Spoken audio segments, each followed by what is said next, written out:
Hello, and welcome to Crackpot Design, the show that looks at counterintuitive innovation throughout history. Today, we will be discussing the world of tractor tanks, armored fighting vehicle of choice for con men, Kiwis, and jihadists. Before we go into the history of these strange weapons of desperation and fraud, let us first define what a tractor tank is. There is no hard and fast definition for these creations, but for this video I stuck to this. Tractor tanks are improvised, tracked vehicles built using repurposed farming or industrial equipment. Note this video will not cover wheeled improvised vehicles, but will include some armored bulldozers, though all three are subcategories of improvised fighting vehicles commonly referred to as technicals. Without further ado, let's begin. The earliest records of tractor tanks originate from just before the Depression, with the Morris Martel Company coming up with an unusual tankette design based on their agricultural tractor. Starting with a single-man design, it was decided to modify it to seat two. Armed with only one Vickers 303 machine gun, the vehicle was tested in the Salisbury Plain against the Carden-Lloyd tankette design in 1927, where it was found to be inferior to that vehicle, and development was stopped. Not much is known about this early comer to tractor tank technology, but it does lend credence to the idea of using agricultural equipment for war being developed independently in Britain and America during this period. The Great Depression was a time of both great desperation and, paradoxically, great entrepreneurship. The first tractor tank design to come from America came from soldier and businessman Francis Arthur Sutton. The bold one-armed Sutton, so called after a grenade destroyed his hand in Gallipoli, was no stranger to designing military systems for sale. He made his fortune designing both mortars and fuses during and after his time in the British Army, as well as being an advisor for Chinese warlords in the 20s. But by 1932 he had lost his fortune to the Depression, and decided to use his Chinese connections to make it back. He first tried his luck with aircraft, but then soon realized it would be easier and far cheaper to market a tank. He traveled to Philadelphia and asked to borrow an artillery tractor, quote-unquote, for measurements, and promptly gutted the machine. He made an armored superstructure and mounted two Browning machine guns, a couple of pistol ports, and two 83mm Stokes mortars facing the rear. According to Sutton himself, the mortars were where the skunk got its name. Quote, "Both big guns shoot out of the rear," end quote. The tractor could hold up to 3 personnel, a driver and 2 machine gunners. Francis Sutton tried to sell his product in China, though due to the impending Japanese invasion and quarrels with the German military mission, he was unable to. Francis Sutton never made back his fortune, and he died in a prisoner of war camp in Hong Kong in 1944. Sutton's ingenuity may have lived on through the Diston tractor tank, arguably the most successful tractor tank scheme of its time.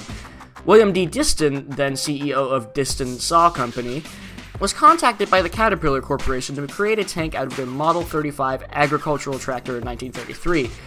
There were 3 main designs.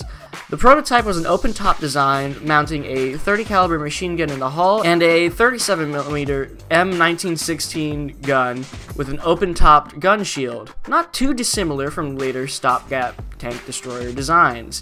The main design, of which at least 4 were produced, included an upgraded hull and longer track assemblies, opting to mount the same 37mm gun on a traversable turret. The final design was a variant of the main design, opting to use an unmodified tractor, likely for ease of production.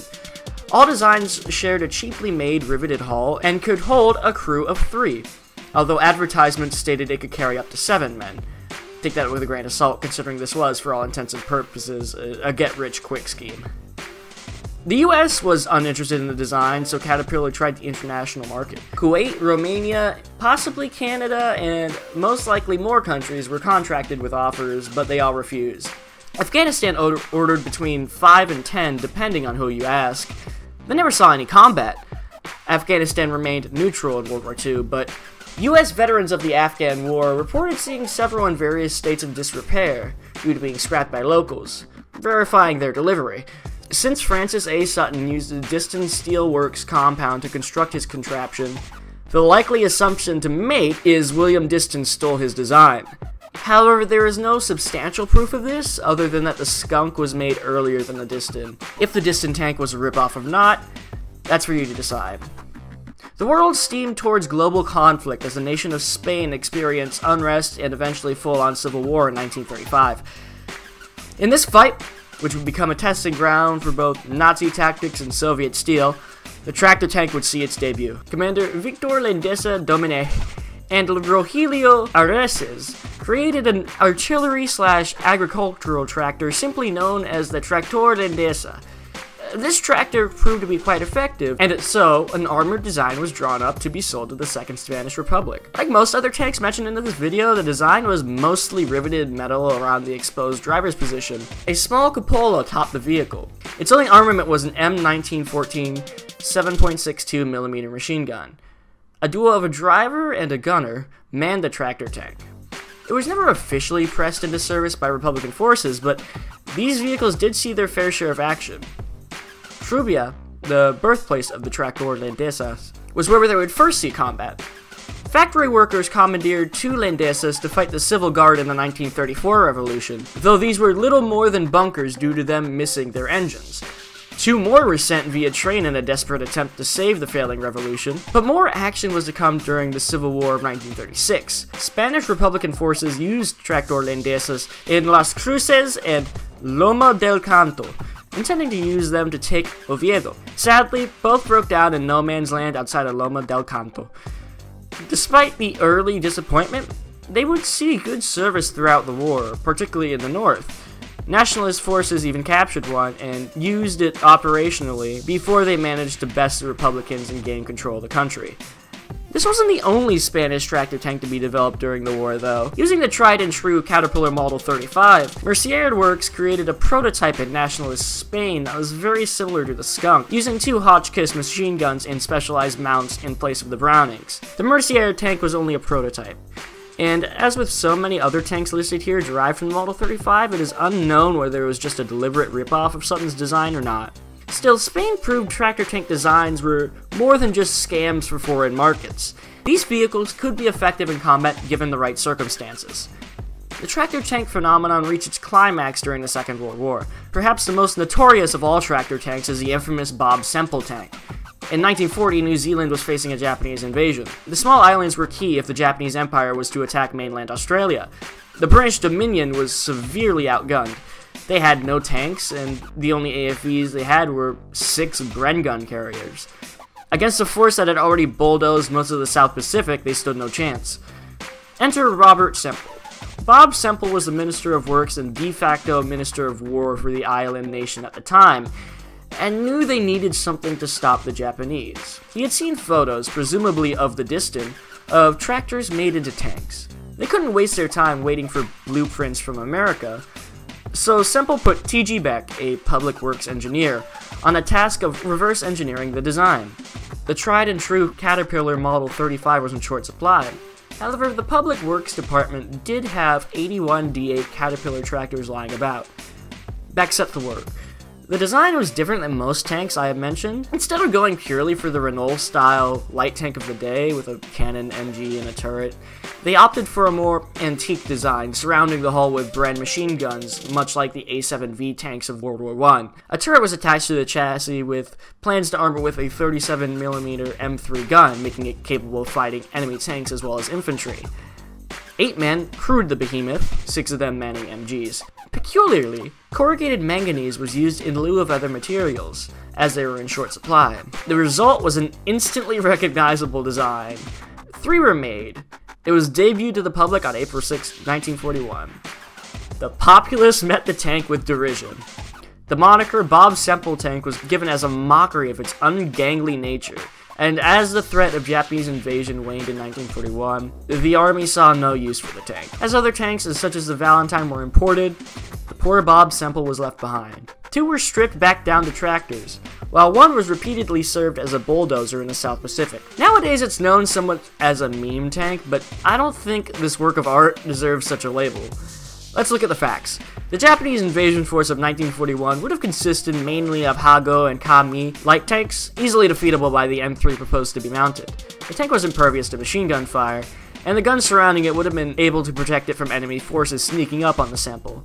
Plain and simple, while it may look ugly, the Bob Semple was actually a very useful design given the circumstances.